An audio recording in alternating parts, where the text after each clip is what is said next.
Hello. Hi, how's it going? Going well. How are you? Oh, another day, another dollar. Yeah. How are things at Hammond? Mike said you guys had started recently back up. Yeah, we started last week with some limited outdoor summer conditioning sessions. So we're not doing anything inside yet, and everybody's spaced out. But um, it's good. I mean, we've gotten the kids back out there. They're running. We're doing body weight circuits with them. So it's been Okay. good to see them back out there together again. That's been awesome. Are like entire teams doing workouts together? Do you have to split it up into segments? Yeah. So, like, for example, we'll bring out varsity football and we have them split into five groups of either 8, 9, or 10 guys, depending. Like, so we kind of have them split by position a little bit. So we have these pods of like 8 to 10 kids. And then, so like one is down in the corner of this end zone, one's at the 50, one's at the corner of this end zone, and then they're all spread out across the field. Gotcha. So we can Okay. have them all out there at the same time, but we have to keep each pod 25 yards separated from every other Hmm. pod. So, it was a lot to kind of get it implemented, but once we got going, it's gone smooth. So Really? I'm excited. That's awesome. Yeah, I'm Newberry's supposed to be starting up next week, but until Okay. they get the paperwork for us to go out there, we're kind of just in limbo in terms of actually going out there and starting. But Yeah, that'll be good. Is that where you were this past year, or is where you're yeah, coming? I was at Okay. Newberry working with Caitlin, and Okay. then we might I might be going doing some time as well at Mid Carolina. We're kind of still figuring all that stuff out, but Yeah. that's kind of the plan for that starting next week. But we'll see. Yeah, that'll be good. Yeah, I'm excited. Just even if it's limited weirdness, at Yeah, least it's something, right? yeah, absolutely. So yeah, this is essentially. I mean, there's no real format that this conversation needs to take. It's just kind of a conversation about intra-professional collaboration. There's only like a couple things that we're supposed to hit. Okay. And so just real quick, introduce yourself again, and then your background, and then your experience, I guess, with interprofessional collaboration. Yeah, so I'm Sonya Fimler. I graduated from SEMO with my undergraduate in athletic training, graduated from South Carolina with my master's in physical education, but emphasis in athletic training. That's right before they switched the program over.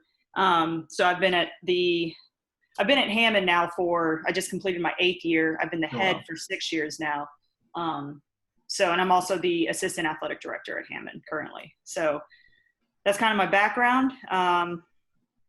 As far as interprofessional, I think it kind of comes naturally to us. I feel like as athletic trainers, right? I feel like just personality wise, what the job description entails, Hmm. and how we take care of the patients. I feel like it just kind of comes naturally to us. But it's just one of those, you do what you have to do to take care of the kids, right? So even if it's big kids in college, right? Yeah.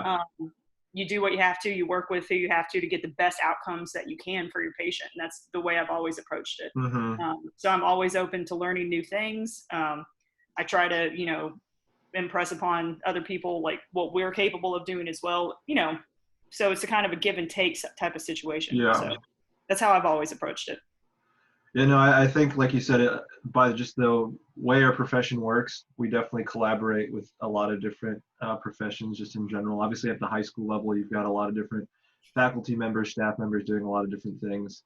Um, so I guess at Hammond, you do have an assistant athletic trainer, right? Yes. So the current system that we have set up, I'm the head, and I go in, mid late morning, sometimes early afternoon, depending on what the schedule entails for that day. And then I'm there until basically the last practice or game ends that night. And then the assistant we have right now is a GA setup, right? So, we've had Mike with us this year, but we've had a GA with us now for 6 years. I actually was a GA at Hammond back in the day. Oh, no And then that's kidding. how I ended up working full time at Hammond. So it's a good system. I like working with the GA program. Feel like it builds a lot of experience, and still allows that educational component as well. Um, and with as many sports and games and kids that we have in and out, having two certified athletic trainers on site is very, very helpful and beneficial for us. So what does that? So I guess the first question I have is like, what does that? I know you kind of talked about it there. That relationship look like between like you and the GA, and then the next part of that is like, what does that relationship look like between you as the athletic trainer and like a different school or different athletic trainers in the area? Yeah, so my way has always been the team approach. Like, yes, I'm the head athletic trainer and the GA is the assistant. And, there are certain times where, I kind of have to take control of a situation depending on what that is, right? And that has nothing to do with the capabilities of the GA. A lot of times that's when, the communication component with, senior admin, for example, I'll step up, like that's my role, right?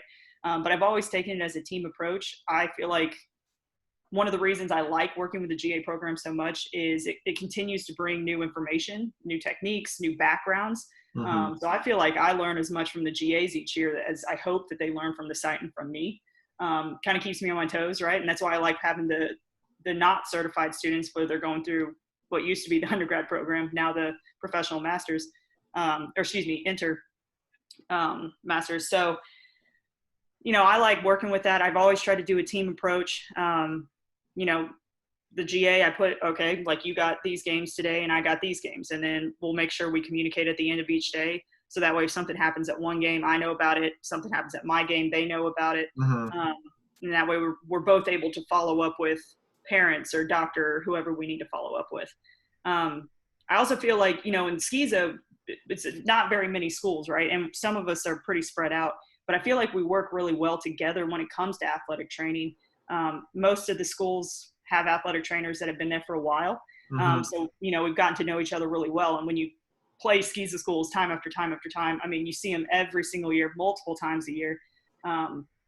So I know, like, the other SCISA schools in the area, I feel like I have a strong relationship with all of their athletic trainers. So, if something happens, I'll call them real quick. Hey, heads up, this is going on. I already talked to the parents. They know that I'm going to call you. And that works that way. I mean, all the way down in the Charleston schools or the Augusta Christian down Hmm. there. So we all collaborate really well together and try to look out for each other. And we're not always able to travel with all of the sports, right? Like, so we Right. travel with football, we try to travel, but a lot of times it's, hey, we're sending 4 basketball teams to you today. Holler if you need anything. Like, so I feel like we try to build as strong relationships as we can because we depend on each other to do the jobs the best we can as well. Hmm. That's awesome. Yeah, I think this past year was a lot of those things, similar to what you said. Being that I also had a head athletic trainer at Newberry, yeah, a lot of those administrative things were dealt with. The communication aspect was dealt with by the head, and then yeah, a Yeah. lot of times I would be able to step in, and yeah, we had a really great working relationship of, here's what's going on while I'm watching JV football practice while you're watching varsity, and then okay, this JV kid got hurt. I'm sending him up to you since you're up in the training room, just as a heads up. So yeah, a lot of that I think is very similar. I would say in a lot of different secondary school settings. And then, yeah, the part that I didn't really have a whole lot of experience this past year was more of that communication between the different high schools. I Mhm. think for the most part, because, yeah, I didn't necessarily travel outside of football. They didn't necessarily travel outside of football. And so, yeah, in a lot of cases, most of I primarily covered JV, like games period. Yeah. And a lot of those kids, I mean, they weren't going their full, or they weren't, whatever the reason it was, but we just didn't have a whole lot of injuries at the JV level. And so, yeah, a lot of that communication didn't necessarily happen for me this past year. And so that's definitely something that I'm hoping to continue to build upon and explore. But it's really cool to hear that, yeah, there is like that tight network, especially, yeah, after being at Hammond for 8 years, plus, being there as a GA as well. Like, yeah, the people in the area, which is really cool. Yeah.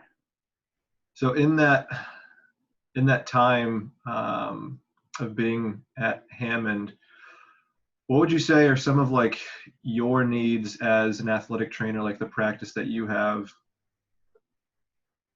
As far as, I mean, just, are we talking supplies? Are we talking personnel or just support? Any of the above, but more, I um, guess, more in regards to like clinically. So, like you were mentioning, sometimes the other GAs will bring in new information and be able to teach you something. So, I guess a yeah. little stuff like that.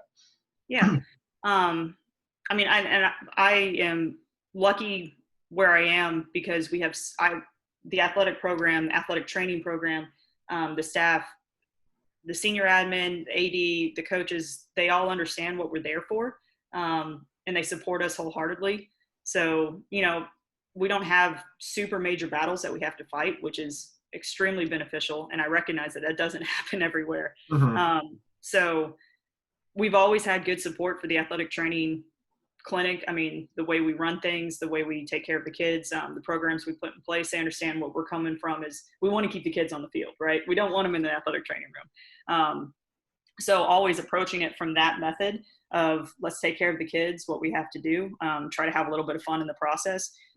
You know, I've always had great support from Hammond, so I cannot complain about that. And I don't know that they could give me any more support than they already do. So I am blessed to say that. And with that comes, you know, hey, if I need some extra rehab supplies, or hey, we went through a whole box of tape just this past week because we had way more injuries than we thought we were going to, I need some extra supplies. They're able to work with me and make that happen.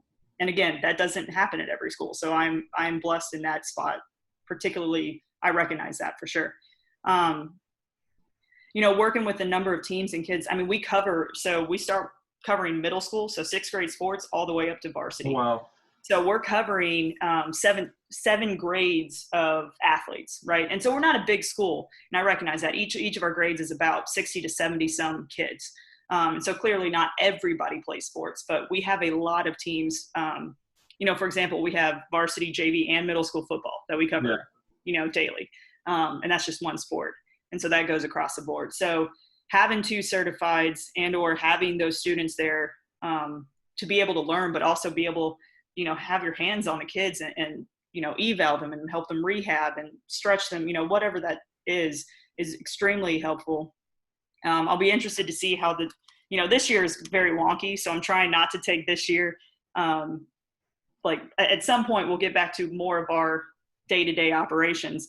But in the future, like having the undergrad program go away, and I know South Carolina's transitioned into the master's program, which is great. So I'm hopeful to continue that relationship, just to have those extra hands, right? Like, and it's a give and take, right? They're there to learn, but they're also able to get some really good clinical experience. And I've always appreciated that. And I felt like that made us better because we had more people there to help the kids. So I feel like we've always had a strong program, but that's the component I want to continue, is making sure we have adequate staffing there to really take care of the kids the best we can. Yeah. No, I would agree. It's very, especially being this close to South Carolina, the university that is, getting those undergrads or now these professional students on top of the GAs. And then, you know, who knows with this, with the degree change, whether or not like the undergrads themselves who are getting like their shadowing hours or just wanting to learn about athletic training, if those individuals themselves will also be going out to, work at high school settings. So it'll be interesting for sure to see what that does. What that does look like moving forward. So I guess you kind of touched on some of them. I'm just kind of curious a little bit as like, what other strengths would you say is, of your, like the Hammond Athletic Training Facility, or the Hammond, just like the strengths of Hammond as a whole in terms of athletic training? Yeah. I mean, we've always had strong medical support from the doctor community, right? Like, so, you know, when I first started, there were still 3 major ortho centers, right? And so now they're now merged. So Moore and USC are now merged together through Prisma Health now. So we've always had strong support from whatever clinic we wanted to use. That continues. You know, having Prisma as the overall kind of, it makes things a little bit easier. So now we're not having to contact 3 different clinics on a daily basis. So that's been beneficial, you know, as that's progressed. Watching that progress over the past 8 years has been really interesting to me. But we've always had great contact, great support from the doctors in the community. You know, and I feel like we work well with the PTs as well. We have constant, you know, try to have constant communication with them, because obviously we can't rehab every kid on campus. Like I would love to, but that's not what we're capable of doing at the high school level. So we you know, we help fill in on their non-PT appointment days for the long-term injuries. But you know, that communication with the PTs is important, and we have that. We also have a really strong relationship. We have an on-site strength and conditioning coach. I mean, and so he starts working with the kids in middle school, basically, you know, just teaching them how to move, how to run, you know, just working on form and flexibility. And then all the way up to our varsity athletes, you know, in the weight room. We'll get back there eventually. We're not in there right now, but we'll get back there. So having him on site and being able to go, okay, this kid, I can't do anything more with him in the athletic training room. He's all yours. Go. And or vice versa. If something happens in the training or in the weight room, and the kid's complaining about a pain or he's not able to move correctly, he's like, nope, go downstairs, you're in the ATR today. So having that collaboration is also really, really big, and it's been very, very helpful for our teams and our kids, I feel like, in particular. Mm-hmm. Our overall injury rate, I feel like, has decreased the last couple of years because we've implemented a strength and conditioning program. And we started at a young age, and it's worked into, like, okay, if you're on the varsity tennis team, these are your workout days. And, they all do different programs, right? Like, they're not all lifting the football program, but he tailors it to each team to what they need, right? So that's been huge, even from my side in particular, because it has helped limit some of the overuse injuries, or it's just teaching them how to land correctly and how to move and working on it. It's been big. So over the last, 3 years in particular, having that program get so strong, that's one of the biggest helps and benefits to Hammond as well, I think. That's definitely what you would like want in a relationship between your strength coach, especially if you've been able to notice the difference in regards to the number of injuries decreasing over the year. And that is a very unique opportunity to have a strength coach who can work with these students for 6 or so years, so that way when they get to that level, they're in the best possible place they could be in terms of prevention and not hurting themselves necessarily. Or obviously life happens and injuries happen, but at least in those regards, they're definitely in the best position for that. I think that's something that I've always, like, depending on where you're at, you get a lot of different you see that differently. And I think in my undergrad, the strength and conditioning and athletic training, at least from my perspective as a student, that relationship was like bare minimum, which is never what you really like. I think the only communication it seemed like was, okay, someone's hurt, they can't do this. Okay, cool, we won't, have them run. But it was never like, okay, well, this person is hurt this way, they can still do like upper body workouts, let's say, and we work with them through that. But then I've also seen where it's like, they integrate it very much back and forth, where it's like you can do some of your workout in the athletic training room to make sure you're doing like the appropriate things, but then finishing the workout like in the strength room. And I think that's always cool to see those relationships develop. And I think that's definitely especially at the high school and the collegiate level, an area that our profession can continue to dive deeper into in developing that relationship. Yeah, I 100% agree. I think, it makes both sides, their job, way more difficult if that communication piece isn't there. Because I've had it on both sides, right? Like, we didn't have a strong strength program until the last, 3 years or so. So I completely agree. And I feel like, that's something that we can definitely work on spreading right throughout our community, for sure. Mm-hmm. So how would you, again, I think you touched on it a little bit. How would you, how can you / how would you collaborate with another athletic trainer that's not at Hammond? So I know we kind of already talked about the different high schools, but how would you? The most common is just, I'll take Ben Lippin. So Stephen Murphy is their head AT over there. And usually the way we schedule our games is, some of the teams will go there and some of the teams will come to Hammond. So we just flip flop, right? So it's like, hey, heads up, what do you guys need? Do any of your kids need anything? And we'll just, even if it's just a quick text, like, hey, I have 2 kids that are going to ask to get their ankles taped, send a tape with them. Do you mind grabbing? No, great, awesome, thanks. So that's usually the most common way I work with athletic trainers. But, there's been a few, implementing new policies the last few years. And, I'll call somebody up and like, hey, what do you guys do? What's your program look like? So what does your heat look like? Heat policy look like? Or, was it last year we had a snap of really, really cold days at the beginning of our spring season. And we were really worried about the kids. Our kids are not used to cold, right? Yeah. And so it was right around the freezing temperature, and they're supposed to be outside practicing for 2 hours, and it feels like it's below freezing. So I called up some schools like, hey, what are you guys doing? Like, let's talk through this. What do you think is best? It's good to have those contacts. And again, that came with time. Like, as a GA, I didn't have contacts outside of that GA program and the heads that I worked with. But it is important in contacting people, even if you don't have a strong relationship with them. South Carolina, the AT group has a great resource of where they collect info from every school that has an AT. So you can look up a school Mhm. in Orangeburg or, you know, wherever, Sumter, and be like, hey, this is their AT, this is their contact information. So if you have a question about something, hey, call them up, email them.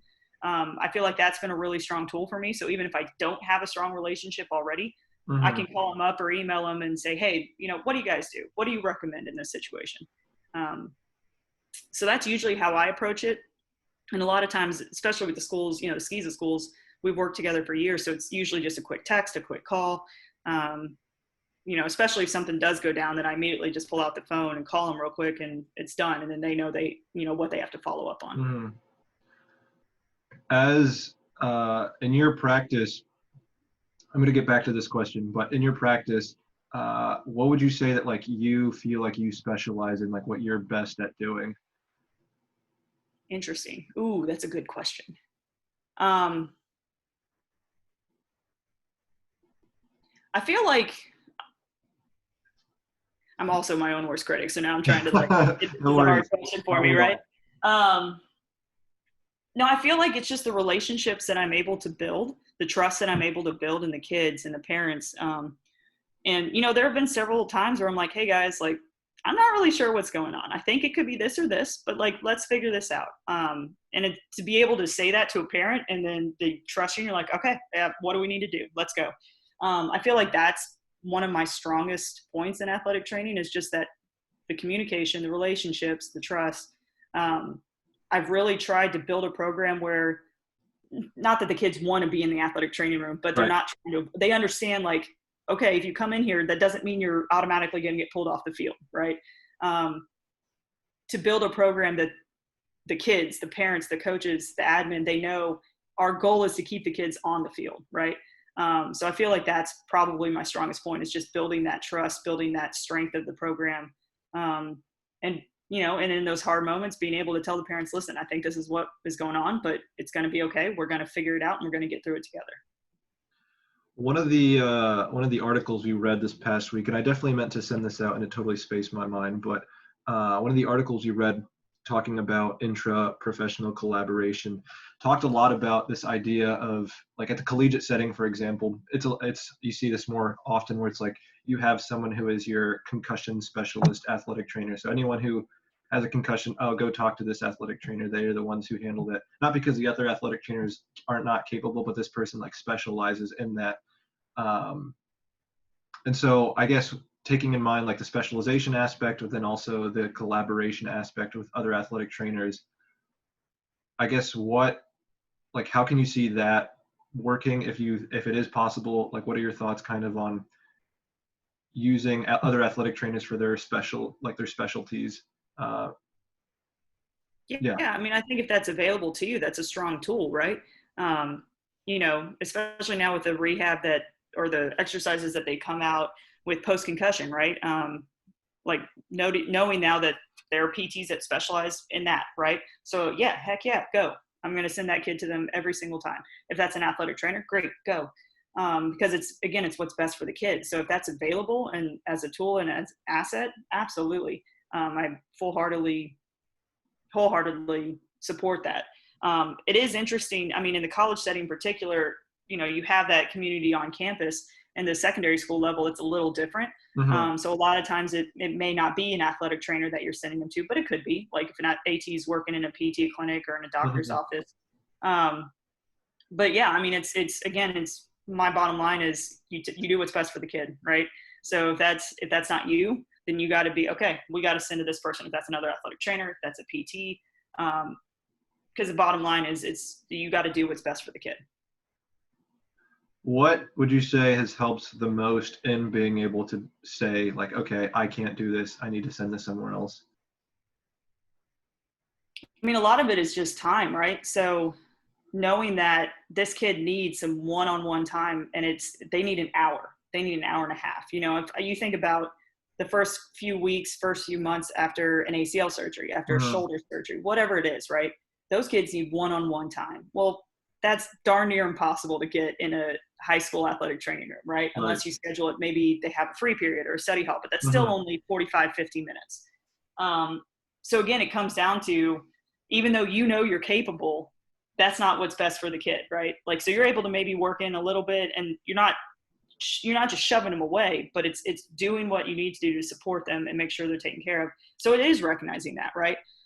Coming out of grad school, there were moments where I had hard time letting them go, because I'm like, oh my gosh, I can finally, this is my program, right? Like I get to be in charge. I get to make the decisions. And there were moments where I had to remember, no, you don't have to have total control over every situation, right? And recognizing that this is what's best for the kid. That doesn't mean that you're doing them wrong, because you're not the one handling the case, even though you feel like it's your kid, it's your athlete. It's just recognizing that, right? And so if you keep that in mind, the decision's easy. Yeah. Yeah, I think we were talking about that the other day, and especially for us young professionals, it's, I think, very difficult to let go of some of those things because, like you said, you are trying to prove yourself. It is your practice that you really want to, have control over. But ultimately, yeah, there are circumstances and situations that are outside of your control, and yeah, being able to recognize those, and it's not about you. It's not about whether or not you can do it, can't do it. It's about the athlete and the patient and what they need, and what even the other factors that play into that as well. But yeah, I would certainly agree that yeah, it always comes back to the patient-centered aspect of the care that we provide for them. Absolutely. And listen, I know exactly what you're talking about, because I remember coming out of grad school and going, no, like I want to keep them here with me at all times. And that's part of that transition, right? To becoming a professional outside of even the grad school situation. Like, yes, you guys are certified, but it's your first few years, right? So that's such a high learning curve. And I remember having that exact same feeling. I feel like that's a very normal thing that all early ATs go through. Well, I kind of went through most of my questions. I don't know if you have any other thoughts on the whole subject as a whole, but at least on my end, that's kind of, we touched on all the different little points that I wanted to address. Yeah, that sounds good. I mean, I think it's a good project, and I think so much of it comes naturally to us. We don't really think about it; we just do it. But it is important to recognize, and like you said, once it's about the kid, once it's a patient centered, then you do what you have to. You work with who you have to make sure you get the best possible outcome. So, yeah, I agree. Well, yeah, I'd like to thank you very much for taking the time to discuss things and to gain a little bit more information. And just reassurance, I think, as well, is just also very important. Of just hearing these things, like I know them, but then like putting them into practice and actually doing them is a separate conversation. So it's definitely reassuring that it doesn't happen overnight either. It's a process, and just remember that, like, everyone gets there, right? And there's still days I have to remind myself, all right, like, take a step back and reassess the situation. Again, that's one of the beautiful things about athletic training. You're constantly learning. You never stop. Yeah, so, no, 100%. Keep that in mind. So but no, I appreciate it. Enjoy talking to you. So yeah, it's all good. Thank you very much. Best of luck as you continue the transitioning to full workouts. Hopefully come fall season, things are back to normal a little bit, but I hope so. And good luck. Keep working hard with your classes. If you need anything, you know where to find me. By all means. Thank you very much, Sonya. Yeah, absolutely. See you later. See ya. Bye.